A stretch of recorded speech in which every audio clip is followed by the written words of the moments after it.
Did you know that an estimated 10 million children in the United States see their fathers less than once a month? Research tells us what happens to boys and girls without dads or stable father figures in their lives. Poverty rates double. Emotional and behavioral health issues increase. High school dropout rates increase, as do crime and prison rates. And I was no different. I grew up in Georgia without my father. My mother raised me. And let me tell you something about my mom. Every day before school, she would look me in the eyes and say to me, "You are tall, dark, and handsome."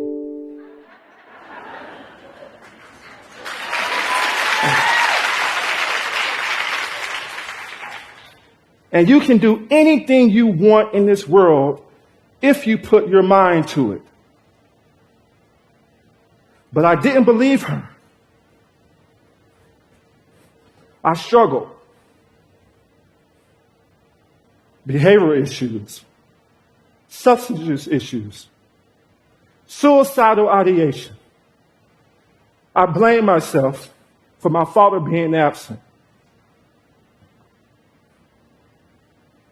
I remember I was in college, in my room, by myself. "God, you have to help me use my pain." So I went on a journey to find my father. And what I found was shocking. My father had been experiencing an issue that he needed help in overcoming. He was experiencing his own pain. His absence was not my fault, and in a way, not his fault.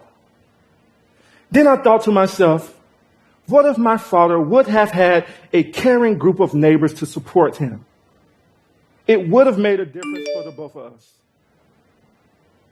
Now, there's a lot of reasons that keeps fathers separated from their children.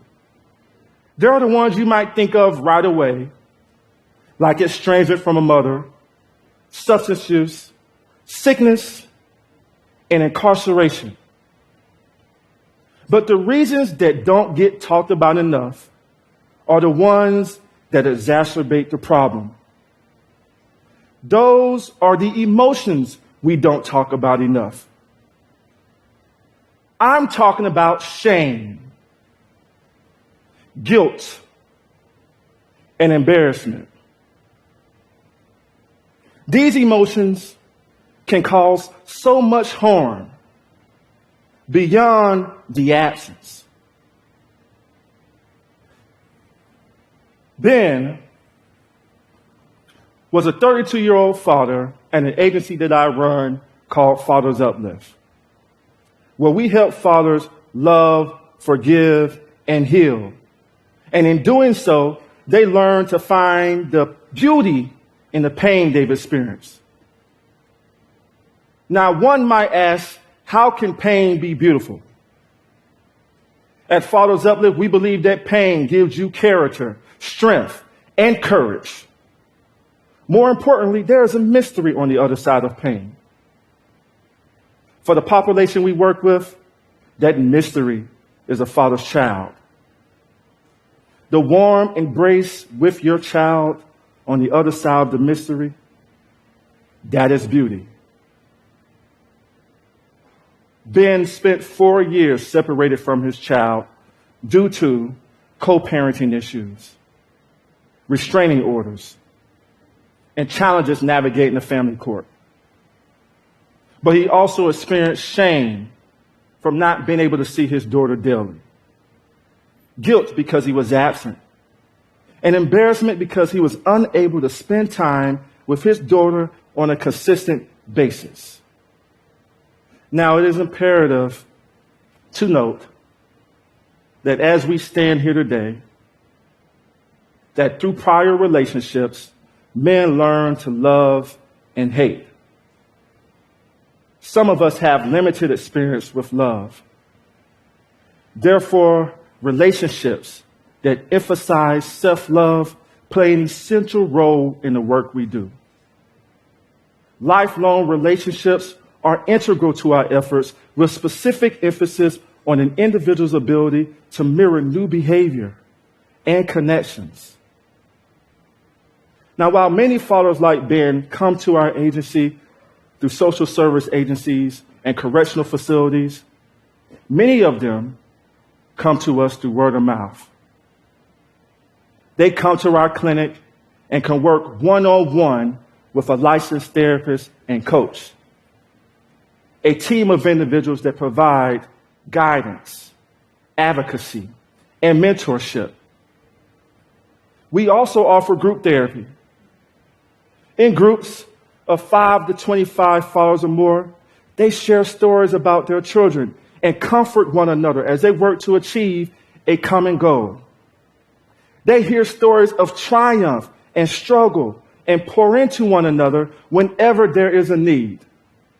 Together, we ensure that fathers are mentally and emotionally prepared to be in their children's lives. And when that father has achieved his goal, he is invited to come back and be an ambassador and pay it forward.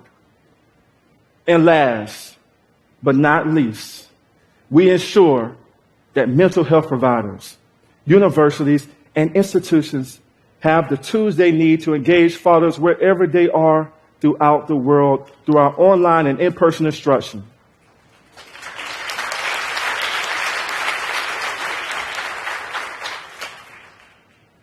We work with fathers as long as they need us, or in other words, until they fire us. Now, there's no easy formula here. Every dad is different. Every kid is different. Every story is different.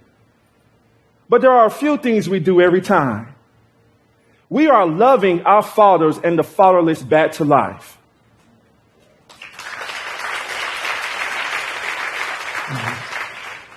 We hug our fathers. We celebrate them on birthdays and holidays with a call to let them know how much we appreciate them. And we assume that they have the power to achieve their goals.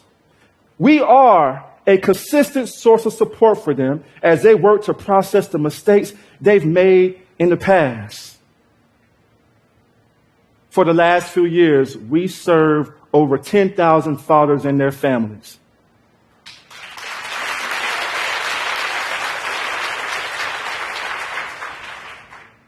We've seen fathers accomplish goals such as gaining shared custody of their children, loving themselves again, and gaining a newfound appreciation for everything they have experienced in their life. All of our fathers enter our doors feeling hopeless.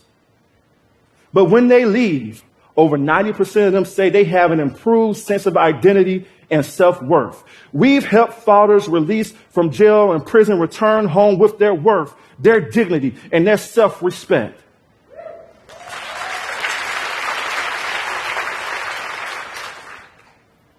And of course, our work just doesn't benefit fathers.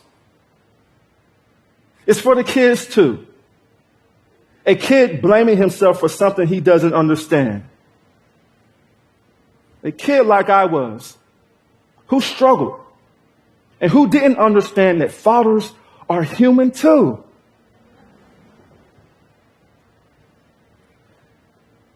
My father's absence inspired me to create a safe haven for fathers nationwide. And truth be told, my father is currently leading a life separated from me as we speak today. Unfortunately, it is not a perfect ending, but it is an important one.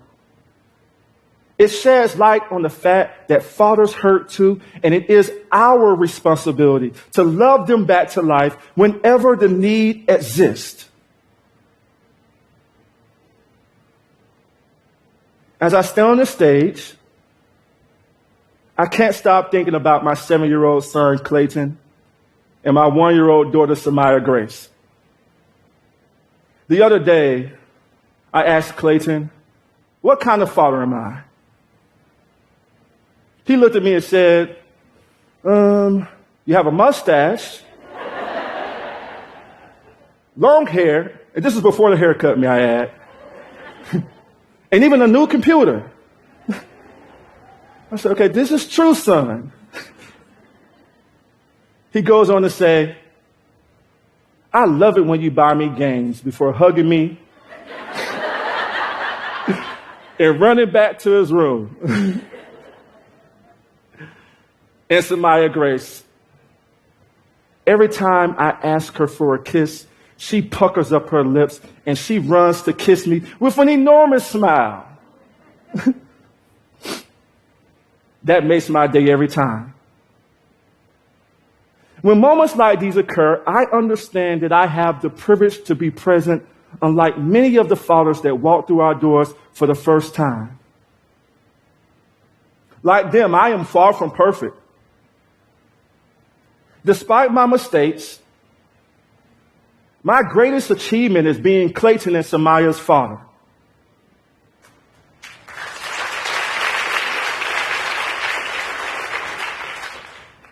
Millions of fathers today, regardless of their location, can say the same thing. I must admit, if it had not been for the individuals in my life that reminded me of how valuable I was, I would not be here today. I'm more than thankful for them that they loved me back to life. Fathers that have been absent, regardless of their past mistakes, deserve a lifeline. And if we are deserving, so are the ones who have lost their way. Take a moment with me, 15 seconds, and I'll keep the time. Think about the people who loved you when you lost your way, who hugged you when you needed it, who assumed best intention, who validated you and embraced you even when you felt undeserving. Whoever came to mind, try. Just try and be that to someone else. Thank you.